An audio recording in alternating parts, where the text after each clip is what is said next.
नमस्कार दोस्तों कैसे हो आप सभी लोग। आशा करता हूँ बहुत अच्छे होंगे। दोस्तों आज हम बात करेंगे भारत के 10 अजीबोगरीब रीति रिवाजों के बारे में। दोस्तों हम आपके लिए वीडियो दिल से बनाते हैं और कड़ी मेहनत करते हैं। दोस्तों यह हमारे टॉप 10 नॉलेज का 9वां वीडियो है और यदि आप हमारे चैनल का हिस्सा नहीं है तो बिना देर किए हुए चैनल को सब्सक्राइब करके बन जाएँ। और अगर आपको मेरी मेहनत पसंद आई तो एक लाइक और शेयर तो बनता ही है। तो चलिए जानते हैं भारत के 10 अजीबोगरीब रीति रिवाज। दोस्तों भारत केवल एक देश ही नहीं बल्कि प्राचीनतम जीव पद्धतियों और संस्कृतियों में से एक परिपूर्ण सामाजिक व्यवस्था है। यह एक सबसे समृद्ध और जादुई संस्कृतियों और धर्मों का देश है। इस देश में अलग अलग धर्म के लोग एक साथ बिना किसी खास समस्या के मिलजुल के रहते हैं।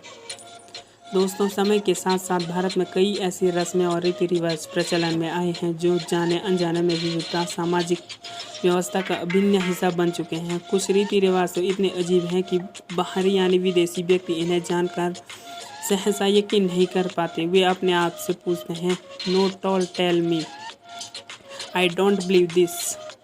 तो चलिए जानते हैं भारत के कुछ अजीबोगरीब रीति रिवाज जो किसी बाहरी व्यक्ति को कंफ्यूज कर सकते हैं। तो चलिए जानते हैं।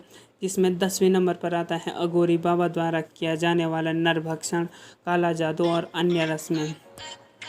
दोस्तों वाराणसी में रहने वाले दुर्जय अघोरी संत भगवान की शिव की पूजा करते हैं। वे अपने पोस्टमार्टम अनुष्ठानों के लिए जाने जाते हैं। यह संत व्यक्ति के अंतिम संस्कार में बची हुई राख को अपने शरीर पर लगाते हैं। यह संत काला जादू करते हैं और मरे हुए व्यक्ति के शरीर का मांस का सेवन करते हैं। 9वें नंबर पर आता है आत्मसलोचन। दोस्तों आत्मसलोचन की प्रथा भारत में ही नहीं बल्कि पाकिस्तान और बांग्लादेश में भी प्रचलित है। यह प्रथा मुहर्रम के दिवस पर मनाई जाती है। मुहर्रम की दिवस इस्लामिक कैलेंडर के पहले महीने में मनाया जाता है। इस दिन को हुसैन इब्न अली की मौत हुई थी और उनके साथ 72 योद्धाओं की मौत हुई थी। यह दिवस उनकी याद में मनाया जाता है। 8वें नंबर पर आता है केश लोचन। दोस्तों भारत में केश लोचन की प्रथा बहुत प्रचलित है, जिसमें एक आदमी अपने सर के सारे बाल काटकर भगवान को अर्पित करता है। वह ऐसा भगवान को खुश करने के लिए करता है। यह प्रथा जैन धर्म के लोगों में बहुत प्रचलित है। कुछ रिवाज भारत में इससे ज़्यादा दर्दनाक हैं। 7वें नंबर पर है पशुओं या भेड़ से शादी करने पर बुरे ग्रह का निवारण। दोस्तों अधिकांश भारतीय कुंडली में तंत्र मंत्र में विश्वास रखते हैं। कुंडली के अनुसार कई लोगों में मांगलिक दोष पाया जाता है। मांगलिक दोष का अर्थ है व्यक्ति का मंगल, शनि आदि नीचे ग्रह से ग्रसित होना। धारणा है कि मांगलिक दोष से पीड़ित लड़के या लड़की गैर मांगलिक या लड़के लड़की से विवाह होने पर किसी एक की मृत्यु हो जाती है। इस दोष के निवारण के लिए पीड़ित युवक युवती को किसी पशु जैसे कुत्ते, भैंस या पेड़ जैसे पीपल, जामुन आदि से विवाह करके इस दोष से मुक्ति या प्रयास किया जाता है। यह अपने आप में सावधाना और दुर्बल अनुष्ठान है जो अन्यत्र जगहों पर नहीं देखने को मिलता। 6वें नंबर पर है बच्चे को छत से गिराना। दोस्तों बच्चे को छत से गिराने वाली यह रस्म बहुत चौंका देने वाली है। यह प्रथा महाराष्ट्र और कर्नाटक के कई ग्रामीण इलाकों में पिछले 700 वर्षों से मनाई जा रही है। इस प्रथा में 1-2 वर्ष के बच्चे को 50 फुट की ऊंचाई से नीचे गिराया जाता है। नीचे खड़े लोग उनको पकड़ते हैं। लोग ऐसा समझते हैं कि ऐसा करने से बच्चों को भगवान से आशीर्वाद मिलता है। 5वें नंबर पर आता है बाल विवाह। दोस्तों कानूनन भारत में महिला की शादी 18 वर्ष और एक पुरुष की 21 वर्ष है। फिर भी भारत में विशेष रूप से ग्रामीण इलाकों में बाल विवाह का रिवाज प्रचलित है। भारत में बाल विवाह पर 1929 में कानून बना दिया गया था, लेकिन अब भी कई समुदाय बाल विवाह पर प्रतिबंध हटाने की मांग कर रहे हैं। 4वें नंबर पर आता है कन्या भ्रूण हत्या। दोस्तों भारत में लोग कई कारणों से लड़की को बोझ समझा जाता है। सभी को हर हाल में लड़का ही चाहिए। इसकी खातिर वे लड़की को जन्म से होने से पहले ही गर्भ में मार देते हैं। इसके विपरीत लड़कों को श्रेष्ठ और परिवार का चिराग माना जाता है। भारत में कन्या भ्रूण हत्या पर प्रतिबंध है, फिर भी कई लोग अवैध तरीके से लड़की को गर्भ में मार देते हैं। 3 नंबर पर है दहेज प्रथा। दोस्तों पुराने समय में लड़की के विवाह पर लड़की के माँ बाप अपनी पहुँच के अनुसार बेटी की विदाई कुछ जरूरी घरेलू सामान, गहनों, कपड़ों आदि के साथ विदा करते थे ताकि नए घर में उसे एडजस्ट करने में कोई परेशानी न हो। समय के साथ साथ माँ बाप कोई और स्वैच्छिक फैसला ससुराल वालों की तरफ से ट्रांसफ़र हो गया है।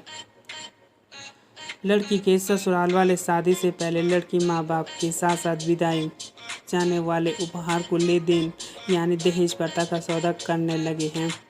आज भी उचित दहेज न लेने वाली लड़कियों को मार दिया जाता है ताकि लड़की की फिर से शादी करके दहेज लाया जा सके। लड़के लड़कियों को दहेज देने वाली मशीन माना जाता है।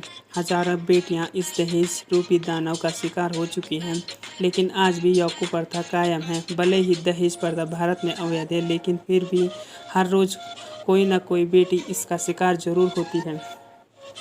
दूसरे नंबर पर रहता है सामान्य रक्षा हेतु ऑनर किलिंग। ऑनर किलिंग यानी तथ्यात्मक सामान्य की रक्षा हेतु हत्या भारत में सबसे घिनौने कृत्यों में से एक है। भारत में विवाह करने वाली युवक युवतियों खुशी और मर्जी सब कुछ नहीं है। युवक युवती निश्चित जाति, धर्म, समुदाय और सामाजिक स्थिति से न होने पर शादी संभव नहीं है। इन नियमों की अवहेलना करने पर हत्या की जाती है। माता पिता, भाई और बाकी रिश्तेदार इन नियमों को तोड़ने वाले अपने बेटे बेटी, सगे भाई बहन, हिचक को मार डालते हैं। यह इस सामाजिक कुरीति का सबसे हैरानी कर देने वाला दृश्य होता है। और पहले नंबर पर है अरेंज मैरिज व्यवस्था विवाह। दोस्तों, अरेंज मैरिज यानी माता पिता या सगे संबंधियों द्वारा किया गया विवाह। जैसे अरेंज मैरिज व्यवस्था कभी पूरे विश्व में प्रचलित थी। धीरे धीरे अरेंज मैरिज का प्रचलन 18वीं सदी में सारी दुनिया से खत्म हो गया था, लेकिन भारत में 21वीं सदी में भी यह चल रहा है। दो ऐसे इंसान जो कुछ दिन तक एक दूसरे को जानते तक नहीं, उम्र भर के लिए बंधन में बांध दिए जाते हैं। हालांकि यह व्यवस्था प्राचीन काल में अपनाए जाने वाले स्वयं पर व्यवस्था के विपरीत है, जिसमें लड़का लड़की को अपना जीवन साथी चुनने के अधिकार होता है। अनुमान है कि यह व्यवस्था बाल विवाह व्यवस्था के कारण अधिक प्रचलित हुई है। तो दोस्तों, यह थे भारत के 10 अजीबोगरीब रीति रिवाज। ऐसी वीडियो हम आपके लिए लाते रहते हैं, तो इसलिए हमारे चैनल को सब्सक्राइब करके टॉप 10 नॉलेज पाने के लिए सबसे पहले बेल आइकन को ऑन करें।